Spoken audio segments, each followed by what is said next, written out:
What do we do with the inner critic in our head? You know, that mean voice or the one that pushes you way too hard when you're ready to rest or give up? Yeah, that voice.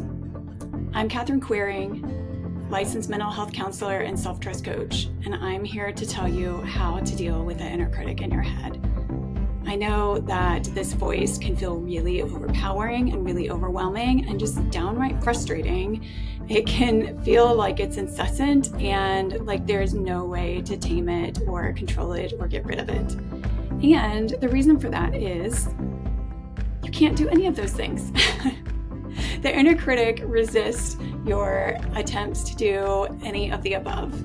So often we resort to drinking to silence it out, or distractions, or some other way to drown it out the best we can because we just don't know what to do with it.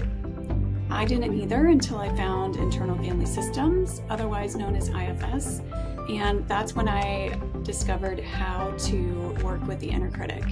And the surprising thing is, it isn't by taming it or trying to get rid of it, it is actually by befriending it. And I know, that's shocking. You're like, I hate this part of me, why would I want to do that? Well, it's because that part of you is actually trying to help you.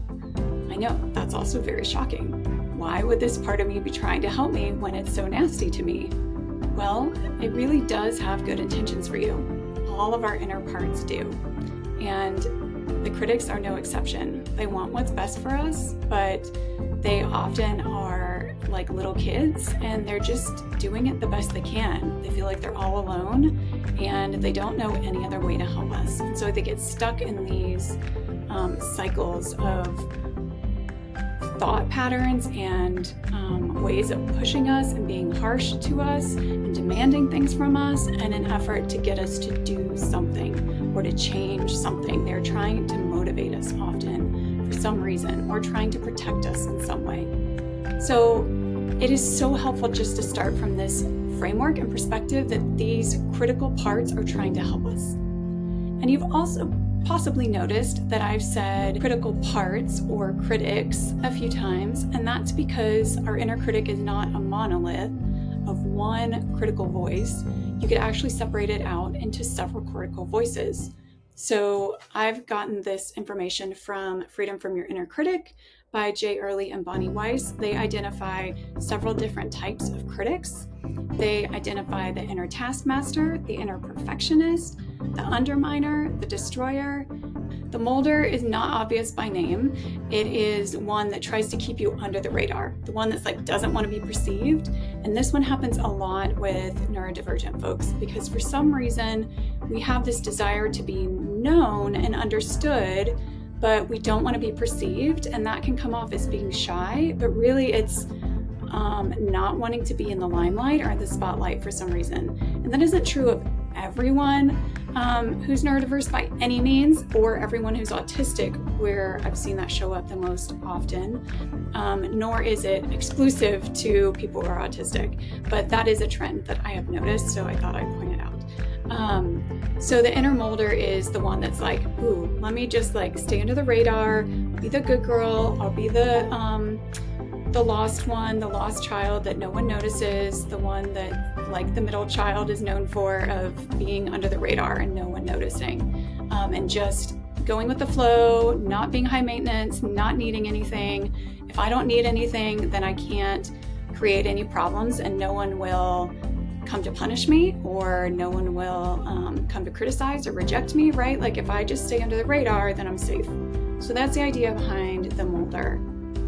And don't know why they chose that name. You can come up with a better name for your inner molder for yourself. The inner taskmaster is the one that keeps pushing you to do more and work harder. So this one doesn't ever let us take a break, and it doesn't know how to listen to the part of us that's saying, I'm tired, I need a break, my brain is going on the fritz, like work is not going to be productive anymore. And it doesn't think that it's safe to listen to that.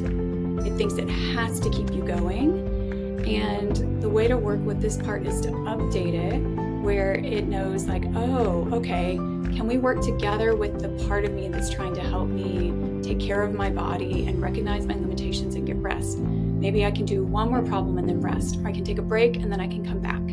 What do I need to do to honor both of those parts of me? And I didn't talk about how to help the molder. I'm sorry about that. That one I think is by learning to trust your authentic self and be your authentic self, and then how to be able to self-express a little bit more when it feels safe, and how to show your authentic self, again, like little by little with people that it feels safe with. Okay, now we're going to go to the inner perfectionist. And the inner perfectionist obviously wants you to be perfect.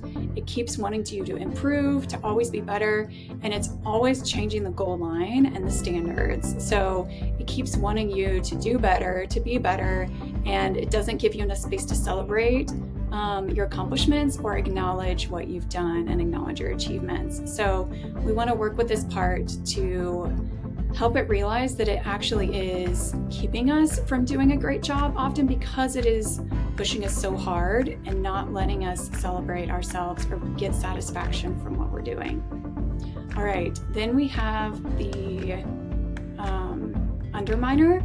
And this part is a risk-averse part. So it says, you failed before, why use your energy to try again, basically. And this part is trying to protect us from failure, right? It's trying to protect us from using energy when something won't work. Often it is counter to hope, or to a part of us that wants to grow and progress. And so we have to say, okay, can we hold both of these parts together and work with the needs of both parts? We need to progress and we need hope. And can we use our energy the most effectively? And can we be wise about when we're going to step out and try something else and get all the supports that are possible before we try that, or as we try that? Then we also have that inner destroyer. And this one can feel like the harshest. This critic is the one that can sound like the verbal abuse that you experienced. This one attacks your worth and your value. So instead of saying, like, a compassionate voice would say, oh, you made a mistake, learn from it and try harder. It says, you are a mistake. It says, you're stupid. It says something about your quality of being. You're bad, you're awful, right? Like anything that's about your character.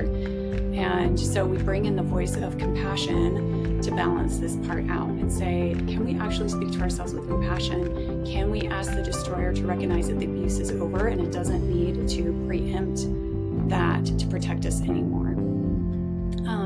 You can learn more about these inner critics through my course, Befriending Your Inner Critic. And I also have a bunch of blogs that dive into these topics deeper. But I hope that gives you a sense of what it's like to work with the inner critics, and that there's not just one inner critic. There are different types of inner critics, so you can figure out which ones are creating the most distress for you and which ones you want to deal with first, and then know that you can kind of tackle them little by little to befriend them and work with them. All right, thanks you so much for being here, and I'll see you again in the next video. Don't forget to subscribe and like, and please share your thoughts in the comments.